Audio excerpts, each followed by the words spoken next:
तो जय हिंद एवरीवन, मेरा नाम है जतीन और स्वागत है आपका जियो अफेयर्स में। नाउ अभी तक ये न्यूज़ पूरा वर्ल्ड मीडिया कवर कर चुका है कि भारत से 200 किलोमीटर दूर अरब सागर में एक ड्रोन अटैक हुआ है। अब देखो, ये भारत के लिए एक बहुत बड़ा कंसर्न का इशू है और देखो होगा भी क्यों नहीं, इस ड्रोन अटैक का इंडिया से भी कनेक्शन बनता है। देखो हुआ क्या कि जो इमेज आप अभी अपनी स्क्रीन पर देख रहे हो जिसमें रेड सर्कल कर रखा है, इस जगह पर ये ड्रोन अटैक हुआ है और इसको सबसे पहले रिपोर्ट किया था ब्रिटिश आर्मी के United kingdom maritime trade operations ने। ये उनका ऑफिशियल ट्वीट है। हाँ, तो इन्होंने सबसे पहले इसे रिपोर्ट किया। पहले तो ये बताया गया कि ये कोई सस्पिशियस ड्रोन अटैक था, लेकिन जैसे जैसे जानकारी बाहर आई तो पता लगा कि ये एक इजरायली लिंक्ड वेसल था जो सऊदी अरब से इंडिया की तरफ ऑयल लेकर आ रहा था। और देखो, सबसे ज़्यादा कंसर्न की बात यह है कि इस शिप में 20 भारतीय थे और एक वेनेजुएला का सिटीजन था। हालांकि शिप को ज़्यादा नुकसान तो नहीं हुआ, मामूली सी आग लगी थी, बाद में इसे बुझा लिया गया। और फिर इस इंसिडेंट के बाद भारत ने भी अपनी वॉरशिप्स को इस साइट पर भेज दिया है। आप ये वीडियो देखो, जिस शिप पर यह अटैक हुआ था, हाल ही में ये वीडियो इंडियन कोस्ट गार्ड ने रिलीज़ करी है।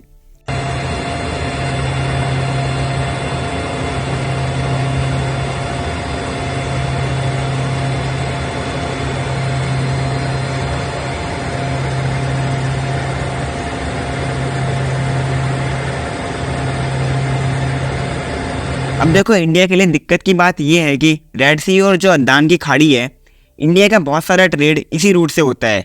ये बहुत ही ज़्यादा इंपॉर्टेंट शिपिंग लेन है, लेकिन जब से हूतीज़ ने शिप्स को हाईजैक करना शुरू किया है तो कई सारी शिपिंग कंपनी इस रूट से जाने से अवॉइड कर रही हैं, क्योंकि कई सारी कार्गो शिप्स को इन्होंने हाईजैक कर लिया है।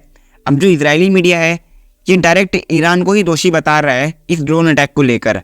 जेरूसलम पोस्ट ने लिखा है कि जिस ड्रोन से ये अटैक हुआ था वो शहीद 136 सुसाइड ड्रोन था। ये वही ड्रोन है जो रशिया यूक्रेन वॉर में यूज़ कर रहा है और इस ड्रोन ने रशिया को अभी तक काफ़ी हेल्प भी करी है। अब इस अटैक पर ईरान ये कहता है कि ये अटैक हमने नहीं किया है। इनका कहना है कि जो हूतीज़ ग्रुप है ये पूरी तरह से इतना कैपेबल है कि इस तरह के ड्रोन अटैक को ये कंडक्ट कर सकें। और इसको लेकर यूएसए का क्या स्टैंड है ये भी हम समझते हैं। देखो, यूएस का कहना है कि अब तक रेड सी का जो एरिया है इसमें 100 से ज़्यादा ड्रोन अटैक हुए हैं, जिसमें सारे अटैक कार्गो वेसल्स पर ही हुए हैं।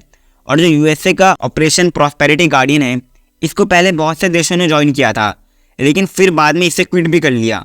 फ्रांस इससे बाहर आ गया, स्पेन भी इससे बाहर आ गया।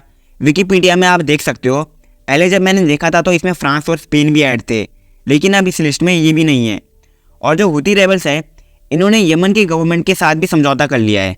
पहले क्या था कि हूती रेबल्स और इनकी सरकार के बीच हमेशा से पावर को लेकर लड़ाई चलती आ रही थी और यमन का काफ़ी बड़ा पार्ट हूती रेबल्स के कंट्रोल में था। यहाँ पर इनके पास खुद की आर्मी है, एयर डिफेंस सिस्टम है।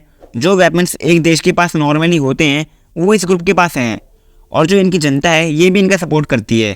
तो अब इन दोनों का समझौता हो गया है और रीज़न सिर्फ ये है कि ये यूएसए के आगे कमज़ोर न दिखें। ना अब इंडिया को भी इसको ज़्यादा सीरियस लेने की ज़रूरत है, क्योंकि जैसे कि मैंने पहले कहा कि इंडिया का काफ़ी ज़्यादा ट्रेड यहीं से होता है। और आपका क्या ओपिनियन इस टॉपिक को लेकर? आपको क्या लगता है इस ड्रोन अटैक को लेकर? कमेंट बॉक्स में अपना ओपिनियन ज़रूर रखिएगा। और अगर आपने चैनल को सब्सक्राइब नहीं किया है तो चैनल को सब्सक्राइब कर देना और वीडियो को लाइक कर देना। तब तक के लिए जय हिंद, जय भारत।